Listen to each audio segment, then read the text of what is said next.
Sunday expeditions in the exercise yard? I asked, standing up. It was a silly idea, and yet, seeing that little piece of quartz had given my heart a funny tweak. I don't know exactly why, just in association with the outside world, I suppose.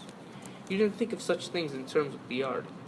Quartz was something you picked out of a small, quick-running stream. Better to have Sunday expeditions here than no Sunday expeditions at all, he said. You could plant an item like that rock hammer in somebody's skull, I remarked. I have no enemies here, he said quietly. No? I smiled. Wait a while. If there's trouble, I can handle it without using a rock hammer. Maybe you want to try and escape, going under the wall? Because if you do, he laughed politely. When I saw the rock hammer 3 weeks later, I understood why. You know, I said, if anyone sees you with that, they'll take it away. If they saw you with a spoon, they'd take it away. What are you going to do, just sit down here in the yard and start banging away? Oh, I believe I could do a lot better than that. I nodded. That part of it really wasn't my business anyway. A man engages my services to get him something. Whether he can keep it or not after I get it is his business. How much would an item like that go for? I asked. I was beginning to enjoy his quite low-key style. When you've spent 10 years in stir as I had, then you can get awfully tired of the bellers and the Braggarts.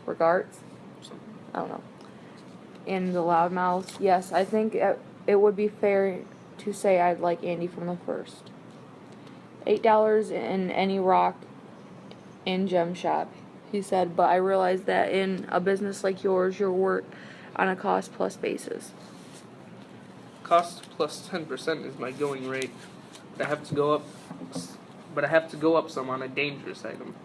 For something like the gadget you're talking about, it takes a little more goose grease to get the wheel turning. Let's say $10. 10 it is. I looked at him, smiling a little. Have you got $10? I do, he said quietly. A long time after, I discovered that he had better than 500. He had brought it in with him. When they check you at this hotel, one of the bellhops is obliged to bend you over and take a look up your works, but there are a lot of works, and not to put too fine a point on it, a man who is really determined can get fairly large items quite a ways up them, far enough to be out of sight, unless the bellhop you happen to draw is in the mood to pull on a rubber glove and go prospecting. That's fine, I said. You ought to know what I expect if you get caught with what you get. I suppose I should, he said, and I could tell by the slight change in his gray eyes that he knew exactly what I was going to say. It was a slight lightning, a gleam of his special ironic humor. If you get caught, you'll say you found it. That's about the long and short of it. They'll put you in solitary for 3 or so weeks. Plus, of course, you'll lose your toy, and you'll get black mark on your record. If you give them my name, you will never do business again. Not for so much as a pair of shoelaces or a bag of bugler.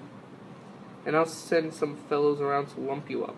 I don't like violence, but you'll understand my position. I can't allow it to get around that I can't handle myself. That would sure finish me. Yes, I suppose it would. I understand, and you don't need to worry. I never worry, I said. In a place like this, there's no percentage in it. He nodded and walked away. 3 days later, he walked beside me in the exercise yard during the laundry's morning break. He didn't speak or even look my way, but he pressed a picture of the Honorable Alexander Hamilton into my hand, as neatly as a good magician does a card trick. He was a man who adapted fast. I got him his rock hammer. I had it in myself for one night, and it was just as he described it. It was no tool for escape. It would have taken a man just about 600 years to tunnel under the wall using that rock hammer, I figured.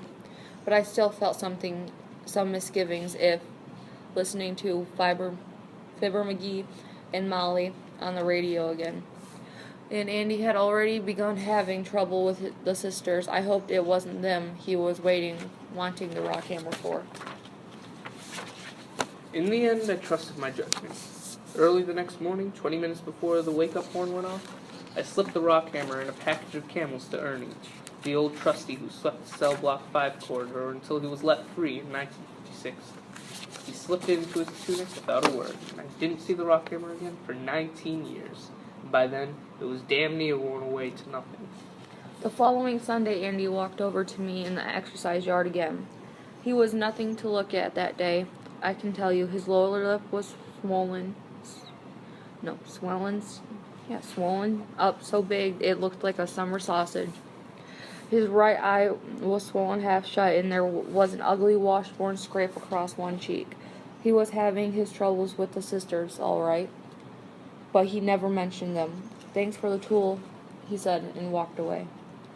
I watched him curiously. He walked a few steps, saw something in the dirt, bent over, and picked it up. It was a small rock. Prison fatigues, except for those worn by mechanics when they're on the job, have no pockets. But there are ways to get around that. The little pebble disappeared up Andy's sleeve and didn't come down. I admired that, and I admired him. In spite of the problems he was having, he was going on with his life.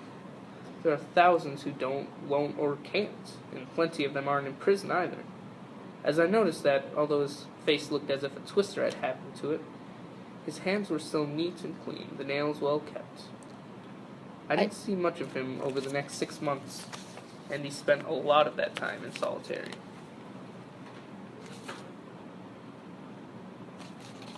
A few words about the sisters. In a lot of pens, they were also known as bull queers and jailhouse seuses. Just lately, the term in fashions is killer queens. But in Shawshank, they were always the sisters. I don't know why, but other than the name, I guess, there was no difference. It comes as no surprise to most these days that there's a lot of buggery going on inside the walls, except to some of the new fish, maybe, who have the misfortune to be young, slim, good-looking, and unwary. But homosexuality, like straight sex, comes in 100 different shapes and forms. There are men who can't stand to be without sex of some kind and turn to another man to keep from going crazy. Usually what follows is an arrangement between two fundamentally heterosexual men, although I've sometimes wondered if they are quite as heterosexual as they thought they were going to be when they got back to their wives or their girlfriends. There are also men who get turned in prison. In the current parlance, they go gay or come out of the closet. Mostly, but not always. They play the female, and their favors are competed for fiercely. And then there are the sisters. They are to prison society what the rapist is to the society outside the walls. They're usually long-timers doing hard bullets for brutal crimes. Their prey is the young, the weak and the inexperienced, or as in the case of Andy Dufresne, the weak-looking. Their hunting grounds are the showers, the cramped tunnel-like areaway behind the industrial washers and the laundry.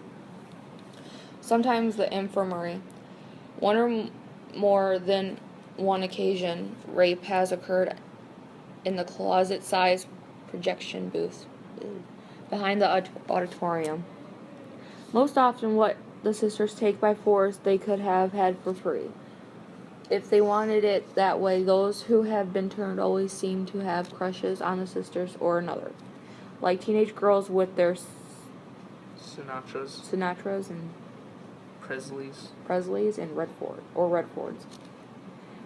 But for the sisters, the joy has always been taking it by force. I guess it always will be.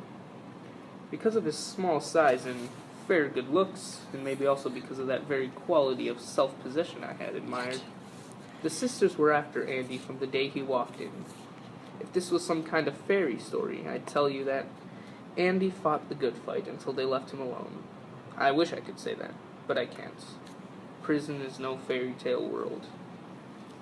The first time for him was in the shower less than 3 days after he joined our happy Shawshank family. Just a lot of slap and tickle that time, I understand.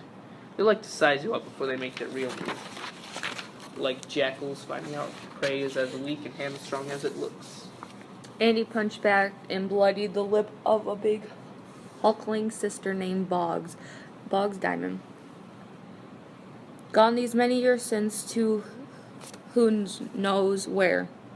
A guard broke it up before it couldn't go any further, but Boggs promised to get him, and Boggs did. The second time was behind the washers in the laundry.